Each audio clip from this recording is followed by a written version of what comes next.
আমরা 17 বছর মজলুম ছিলাম, এখন আমরা যা ইচ্ছা তা করব।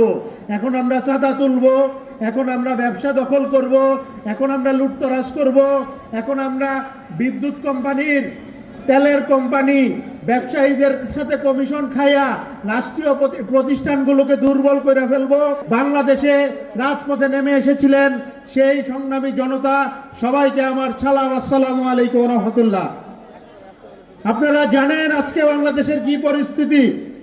বাংলাদেশের যে পরিস্থিতি আমরা দেখছি, বাংলাদেশে এখন ব্যর্থদের বা ফেলটুসদের পুরস্কৃত করার একটা প্রবণতা তৈরি হয়েছে।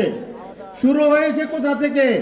একজন স্বরাষ্ট্রমন্ত্রী বাংলাদেশে গতকাল পর্যন্ত ছিলেন, যিনি স্বরাষ্ট্রমন্ত্রী ছিলেন চরমভাবে ব্যর্থ একজন স্বরাষ্ট্রমন্ত্রী। তার সময়ে বাংলাদেশের চাঁদাবাজির স্বর্গরাজ্য বাংলাদেশ পরিণত হয়েছে, মাদকের স্বর্গরাজ্যে পরিণত হয়েছে। বাংলাদেশে আইন শৃঙ্খলার চরম অবনতি ঘটেছে। তারপর দেখলাম তাকে প্রমোশন দিয়ে স্থানীয় সরকার বিষয়ক মন্ত্রী বানানো হলো। আমরা জানতে চাই, ব্যর্থতার কি পুরস্কার হবে নাকি শাস্তি হবে? বাংলাদেশের ফ্যাসিস্ট কাঠামো এখনো আছে। বাংলাদেশে যেই ধরনের পেশি শক্তির রাজনীতি, যেই ধরনের চাঁদা নির্ভর রাজনীতি এখনো আছে। এই যাত্রাবাড়ি থেকে কত টাকা চাঁদা দেওয়া হয় এই যাত্রাবাড়ির ব্যবসায়ী ভাইরা জানেন। এই সামনে আছে যাত্রাবাড়ি আড়ত, যাত্রাবাড়ি আড়তদারের ব্যবসায়ীরা জানেন। এইখানে বাস স্ট্যান্ডের ভাইরা জানেন, মার্কেটের ভাইরা জানেন যে কত টাকা তাদের চাঁদা দিতে হয়। এই চাঁদাবাজি, এই লুটতরাজ করার জন্য আমার এই যাত্রাবাড়িতে 50-এর অধিক ভাই বোন শহীদ হয় নাই। আমার ভাইয়েরা জীবন দিয়েছিলেন একটা নতুন বাংলাদেশের স্বপ্নে।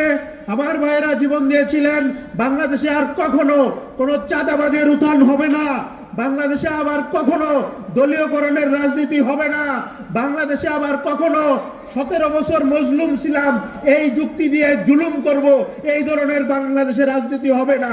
এই জন্যই বাংলাদেশে একটা গণ অভ্যুত্থান হয়েছে।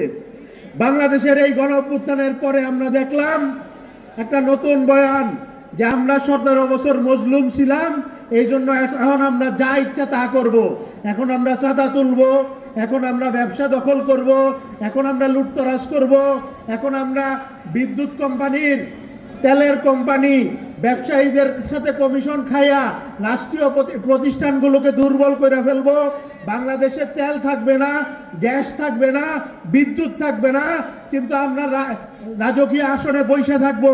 ওই ধরনের যে মানসিকতা, এই মানসিকতাকে কবর দিয়ে বাংলাদেশে একটা গণঅভ্যুত্থান হয়েছে।